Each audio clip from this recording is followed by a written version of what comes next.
Alors j'ai déjà entendu cet argument débile des gens qui vous diront que Jésus et Issa c'est pas du tout la même personne. Et qu'en fait nous musulmans on considérerait comme le Messie un faux prophète qui s'appelle Issa et on le confondrait avec Jésus. Sauf que c'est totalement faux.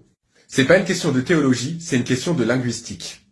Déjà, il faut rappeler que le latin est une langue païenne et par conséquent Jésus ça n'a aucune valeur. Le vrai prénom de Jésus c'est Yahshua. Et il est vrai que les chrétiens du monde arabe, principalement ceux du Levant, ils l'appellent Yassoua. Yassoua, Yahshua, ça se ressemble beaucoup. Donc pourquoi est-ce que nous, musulmans, on utilise le terme Issa? En fait, c'est principalement dû au fait que nous, musulmans, on va utiliser le nom en arabe, alors que les chrétiens arabes, ils vont utiliser le nom en araméen, principalement sous sa forme syriaque. Tout simplement parce que chez beaucoup de communautés chrétiennes arabes, l'araméen est une langue liturgique et par conséquent, il y a des influences dans leur parler. C'est un peu, par exemple, comme un turc qui dirait Inch'Allah. Il n'est pas arabe, pourtant il va utiliser des mots arabes, parce que l'arabe c'est une langue liturgique dans sa religion. Mais du coup, comment est-ce que Yahshua va donner le terme Issa? Alors là, il va falloir s'accrocher. Alors Yahshua va d'abord donner Yahshua. Sauf que dans certains dialectes orientaux de l'araméen, le Aïn à la fin il saute. Donc Yahshua, ça devient Yahshou. La double voyelle Ya va aussi sauter pour devenir une voyelle simple. Donc de Yahshou, on va passer à Ishou. Et c'est ce terme Ishou qui va donner Issa en arabe.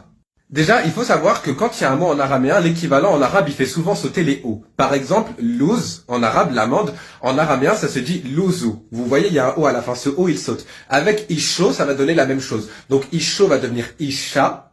Et il faut savoir aussi que souvent, en arabe, les chines, ils deviennent sin. Le che devient un se.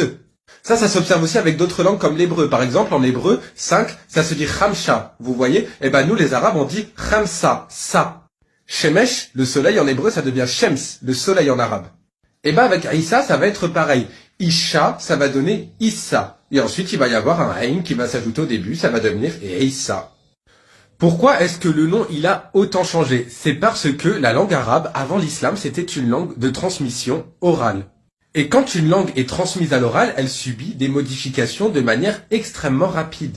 Dans le désert du Negev, dans le sud de la Palestine, on a retrouvé des preuves archéologiques qui prouvent que certains arabes chrétiens eux-mêmes ont utilisé le terme Issa. Excusez-moi, mais ces gens-là aussi, ils se trompent? Ces gens-là, ils étaient chrétiens à une époque où les ancêtres de ce gars, c'était des païens qui priaient des statues de pierre. D'autant plus que c'est un argument qui est totalement fallacieux parce qu'il peut être pris dans l'autre sens aussi. L'équivalent latin de Yahshua, c'est Joshua. C'est pas Jésus, pourtant vous utilisez le terme Jésus. C'est exactement la même chose.